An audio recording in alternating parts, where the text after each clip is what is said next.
Ayan, ito na yung nabili ko sa Seafood City, guys. Ang Seafood City, guys, ay bagong supermarket sa Houston. Kaka-open lang nila 2 months ago. Yung nakausap ko, isang Pilipino doon sa Seafood City. Bumibili din siya doon sa supermarket na yun. Sabi niya, kaka-open lang daw, mga 2 months lang naka-open yung Seafood City. Nagmamay-ari ay Pilipino din, guys, kaya meron akong nabili mga ready to eat na mga pagkain. Katulad ng ito, ready to go na ito, guys. Kasi meron doon Grill City, mga restaurant na pwede kang kakain doon. Kaso lang, ang haba ng pila, guys. So wala akong chance kasi nagmamadali kami. At bumili na lang ako ng ready to go na pagkain. So, ito yung nabili ko, yung fried na salmon. Dalawa siya. Ito, dalawa siya, guys. Sa isang supot. Ang nabayaran ko nito, mga $20.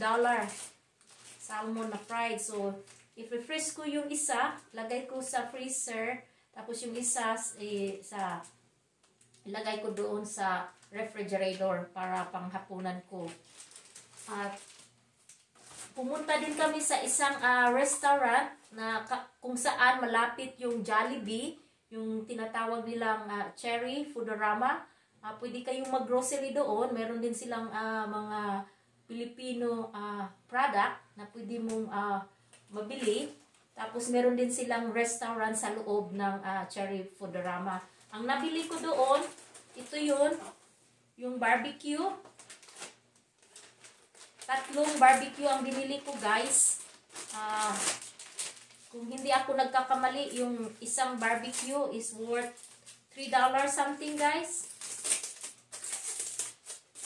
So, ayan yung ayan yung barbecue. So, ilagay ko siya sa freezer kasi nga hindi ko ito makakain lahat-lahat kasi ako lang mag-isa magkakain ito. So, i-freezer ko na lang siya para hindi siya masira. So, nilagyan ko siya ng date. Ayan. Tapos, doon sa Seafood City, guys, meron din silang pandikuko. Ito yun ang lagayan. Ito yun ang box sa pandikuko. 4 ang laman nito. Ang worth niya is $5.99. So, yung isa, kinain ko na kagabi. Tapos, merong isa, nilagay ko sa refrigerator. Tapos, itong dalawa, isave ko ito. Ilagay ko sa freezer. Tapos, meron silang, doon sa bakery din, guys. Filipino bakery. Malapit sa Jollibee. Bumili ako ng, tawag nito, hupya. Pork hupya, guys. Ito yun, guys.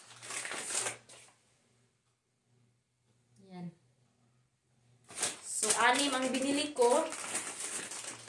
Ilagay ko ito sa freezer din. Lipat ko muna siya.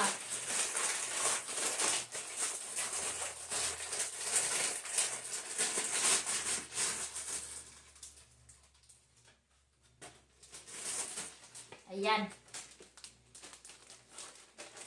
At